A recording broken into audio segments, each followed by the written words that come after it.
Hey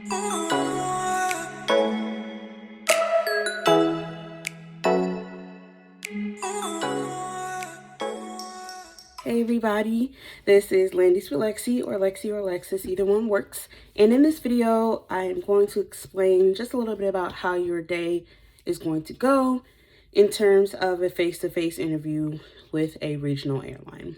I am going to also explain a little bit about like how your day is going to go as well as it relates to another regional airline. So 2 regional airlines in total.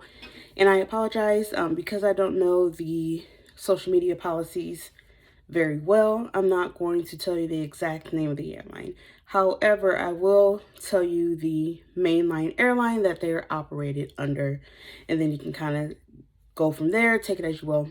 So, and I apologize in advance. I am going to be looking off the camera just a little bit here. I do have my iPad with my notes, and that's just to keep myself from rambling, but it's also just to make sure that I give you exactly how my day went, so I'm not missing anything. I'm not, I can't assume how you guys operate, but I know for me, I like to be prepared. If I can get all the information that I can beforehand, that definitely will make things so much easier. It'll take so much stress off of you, and then you can focus on other things that will lead to your success in getting a CJO. So I kind of like to know what I'm walking into. I do want to advise as well, though, that my experience, at least with this last interview that I went to in Houston, I read on Indeed and Glassdoor the experiences and kind of what to expect, and I get there and my experience is nothing at all like what I've read. So take this all with a grain of salt, because how my experience went may not be how your experience went, or it may be exactly how your experience went, or it may be how your experience is going to go. But better to be over prepared than under prepared, because there are just some things that you will always encounter at every face-to-face. So just be prepared for that. But there are, of course, some different ins and outs, of course, just to be, just to advise you guys of that beforehand. So to get started, the first airline I am going to discuss is the one I got released from. It is a regional airline operated under American Airlines. And just to kind of walk you through my day, I got to the hotel at about 7:15 or so. I think the interview started at 8 or 8:30. I can't remember exactly, so I apologize for that. But I get there around 7:15, and I was so early that I was able to take an Uber back to the motel that I stayed at. And I know some people are like, motels, but I was like, I'm not about to go spending money out of pocket for this nice ass hotel just in case they tell me no. And plus the motel was actually way nicer than I thought. I walked in, I said, wow, I really thought I was going to get murdered at this motel, but luckily I didn't. But I had enough time to take an Uber back to the motel because I left my watch in my room. And then I come back, I still have enough time to sit, chill, talk with some of the other ladies that were there, and some of them actually ended up being in my training class, so that's awesome. So we talked, and I know you will see this in a bunch of other videos, and believe whoever says it, because they are right. Talk. Don't just sit there when there are 30 other people around.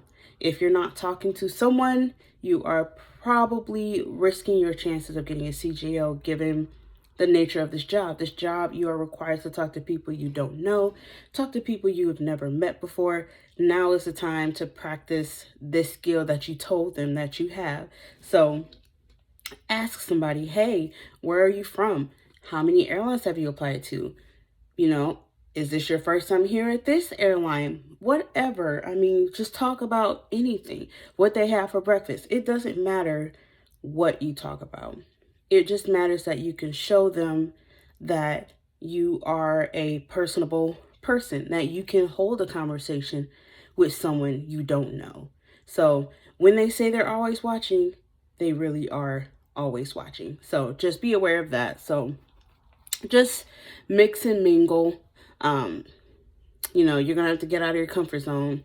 If you are sitting there and no one's talking to you, find a conversation, jump into it. Of course, be respectful. Don't talk over someone.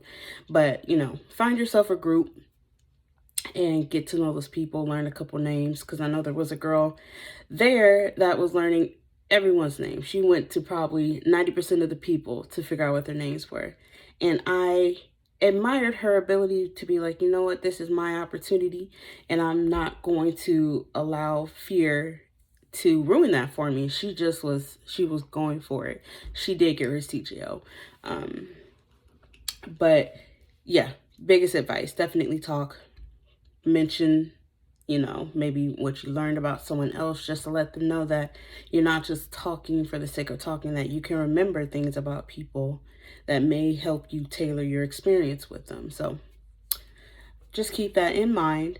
At about 8 or 8:30, they came in to get the group. I can't remember how many people there were. Excuse me. There were probably maybe around 30. There were quite a few people there. I say 30 plus probably. They came in to get us. We go right around the corner. Of course, we provided some information, driver's license. Then we got some name tags. And then right here with this airline, I do want to advise you guys very strongly, remove any facial piercings you have. So I have a tongue ring and a nose ring. Both of them came out. And little did I know, right at that time, after providing my driver's license, that they would ask us to pull our mask down. So I don't know exactly what that was for. If that was maybe like a quick checks and balance to see if anyone thought that the mask was going to, you know, give them the ability to skirt the rules. I don't know, but take all of them out, because in my experience, they did check your face for whatever reason. Better to be safer than sorry. And then after that, of course, we go around another corner. There's a lot of corners in this place. And we do a reach test, or well, not a reach test, a height check. And then we do the jump seat test as well. Ladies and gentlemen, I do just want to advise you that if the application says that you can't be any taller than 6'1", I don't remember exactly what it was for this regional airline, but if it says you can't be taller than 6'1", they did not put that on there to bullshit you. You want to make sure you fall within the height requirements of this job, because there are so many people that I saw get sent home because they were too tall. So if you are aware that you are too tall, at least for this airline, then you might want to keep it moving, because at this point, you're simply just wasting your time. There was one guy that walks up to the line, and 2 seconds later, he is sent out. They did not even give him a chance. So just make sure you fall within those parameters. And I do just want to let you guys know, there was a moment where they said, we'll contact HR. We'll see if there's anything that we can do. He never came back. So I think that may have been a formality. But if you are too tall, don't waste your time with the regional airline. Just to let y'all know, of course, regional airlines operate smaller planes. So the chances of you being able to be like 6 foot and taller operating a smaller plane is probably not going to happen. If you're that tall, you still want to be a flight attendant, I definitely would advise you to go strictly with mainline. I don't know exactly what the height requirements are, only because I know I'm not very tall at all, but I know I'm above 5 foot. But you honestly would be fine, because the flight that I took from Dallas to Phoenix, that plane was huge as hell. It was like 9 rows across. It was, you probably could have been like, I don't know, 7 foot tall and been fine. Like, it was a huge plane. So if you're tall, don't waste your time at regionals, unless for whatever reason a regional airline has your heart. Go mainline, just FYI. Let's see here. Okay, so once you're done, once you pass the height check and the jump seat test, they take you to like this little main room. You kind of sit and chill for a bit. Once again, pick a seat next to someone else and chit chat away. And I know for me, sometimes I'm not always the best at small talk, but you know what I said? I want this job. And so, you know, sometimes you just got to suck it up and do what you need to do. So I sit right at the edge, at the very last chair. And I talked to the lady next to me. I talked to the girl in front of me. And then I talked to the guy on the other side of the girl that was sitting next to me, who actually had gone to school for the same thing I did. We both got our degrees in the same major. So little things like that you can learn about people. And so I was talking the entire day up until that point. Once everyone is back in the room, they'll do like a quick information session. They'll play a little PowerPoint about the company, and then they'll have current flight attendants come in. They'll kind of explain how long they've been there and kind of their experience within this company as well. They'll go over pay, schedules, days off, real general information that you would like to know before getting into this career. They definitely let you know. So, I definitely appreciate that. And then you do, of course, some quick paperwork. And then they do have you fill out, I won't even say it's a form. On this paper, they tell you to write down the best customer service experience that you have ever received. And so I'm not necessarily sure the reason behind this.